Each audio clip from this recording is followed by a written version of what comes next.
everybody buckle up because UFC 315 is spinning out of control and the drama is hotter than the octagon on fight night. Let's start with the shade being thrown like punches. Du Plessis' coach, yeah, he came out swinging, but not in the cage. He spilled the tea on how their whole camp is laser focused on grappling and ground control, like they're literally building a game plan around the mat. So what does Khamzat Chimaev do? Baby, he snaps back with the most chilling line ever. Let them prep for war. I'm prepping for murder. Oh my god. The man thinks he's straight out of a villain origin movie, and guess what? Dricus wasn't having it. He clapped back with the sassiest one-liner ever. Wow, never heard that one before. Shakespeare in the house. Not him calling Khamzat a medieval playwright. These fighters are throwing words sharper than elbows. Now, while all this verbal bloodshed is going down, our boy Bo Nickal, he just got hit with real-life heartbreak. This past weekend was brutal. Bo suffered his first ever MMA defeat at the hands of Renier de Ridder during the co-main event of UFC Des Moines. Girl, it wasn't even a decision loss. He got stopped. Bo's undefeated record, gone. Poof! And you could literally see the pain in his eyes during the post-fight interviews. He came clean a few days after the match, holding nothing back. Bo admitted that he simply didn't have the experience needed for a fight on this level. That takes guts, y'all. He wasn't making excuses, just being real. And that's exactly why fans still ride hard for him. I look at a guy that in RDR that I competed against who he's good everywhere, right? Like he has many knockout finishes, many submissions.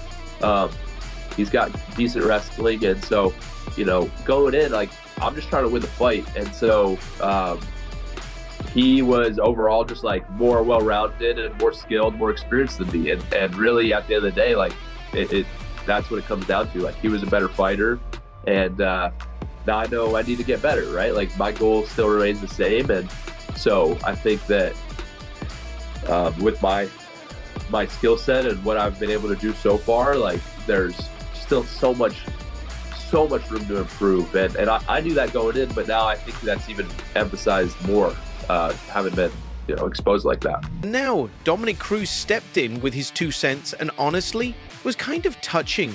He compared Bo's loss to his own early career L when he lost to Uriah Faber. Cruz basically said, hey, it happens to the best of us. He thinks Bo can flip this flop into a major glow-up moment. A little setback for a major comeback? That's the energy. You're watching mixed martial arts right now. Everybody's looking. The entire world is watching Bo Nickal and RDR. And what I see is 2 records. I see a 7-1 record now, which was 7-0. And a 20-2 record of RDR. That's more than double the amount of fights, double the amount of experience. This takes me back to a piece in my career where I fought none other than Uriah Faber. I was 9-0, and Faber had double the amount of fights as me, double the experience, and was a black belt. So he knew what he was doing.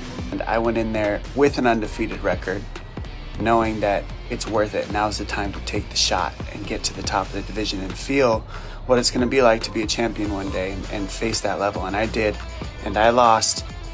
And at the end of the day, I didn't lose again for a very long time. That was because of that loss that I was able to make adjustments, feel what the top of the division looks like and feels like, and the adjustments I needed to make.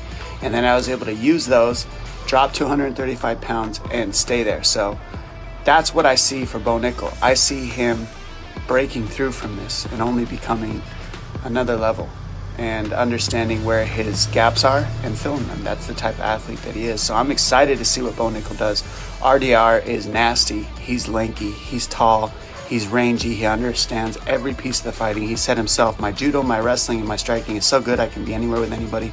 And I agree. He's ready for the title. But wait, here comes Brendan Schaub, never one to stay silent when there's a mic around. On a recent episode of his podcast, he had advice for Bo, and it was pretty clear-cut. Stick to what you know. Brendan wants Bo to zero in on wrestling and sharpen those skills like a knife. No fancy striking right now, just back to basics. Honestly, kind of solid advice. For Bo, it's either this breaks him, and he's like, holy f***, I'm not God's gift to MMA. What am I going to do? My wrestling's not working. Or he goes, okay, Bo, if you're going to win and have a career in the UFC, you have got to absolutely dominate. So what are we going to work on? Your wrestling, your ground and pound, and submissions. F*** your striking. We're going to do just enough so you don't look like a moron. We're going to do just enough where for some reason your takedowns get stuffed. You can survive on your feet, but we're looking for the takedown against the cage in the middle of the octagon. You've got to become that dominant wrestler like you were at Penn State. Not everybody's John Jones, not everybody's Floyd Mayweather. This is MMA. Losses don't kill your career. This is all good. I do need you to realize you're an outlier in grappling wrestling and stop the bullshit.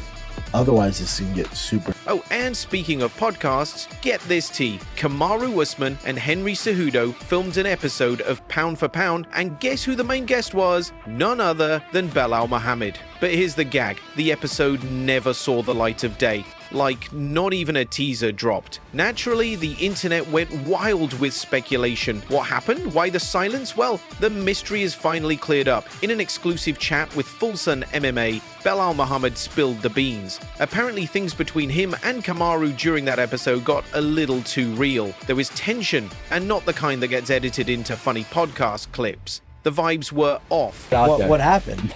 We were on this podcast, and Henry Cejudo was like, how does it feel to be champion? And you're at the top now. And I'm like, it feels good right now because everybody wants to listen to you. Everybody thinks you're the champ. Usman's like, I was the champ too. It's like, yeah, but you're not the champ anymore. And then he just couldn't let it go. He was like, but I'm right there. I was like, nah, bro, you're on a 3-fight losing streak. And he's like, I still had the belt. And I was like, I'm the champion now. But he just couldn't give me my props, right? Oh. It was just one of those where he was just like, but anything you do, I do better than you. And then I was like, but you didn't take the head kick better than me. And I think that just triggered him, where he was just like, I don't play these games, man. It's on site when people talk like that.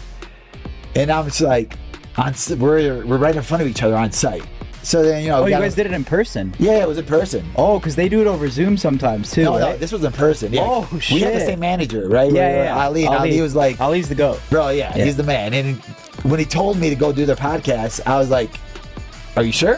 He said, no, brother, it's going to be professional. It's going to be this. You're good. I was like, bro, it doesn't matter to me. I'm the champ. I don't really care.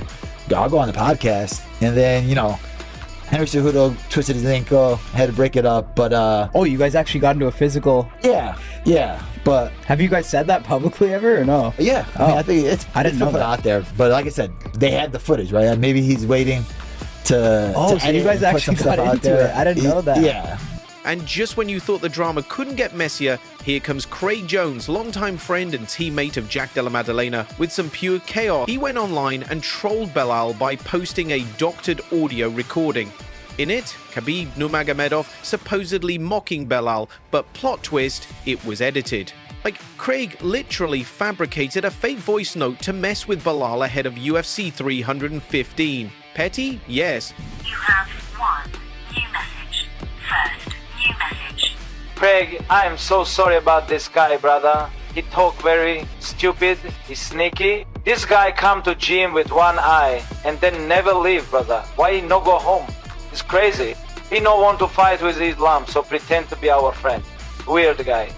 Every day, Dana cry. It make his heart hurt, brother. Poor UFC brother.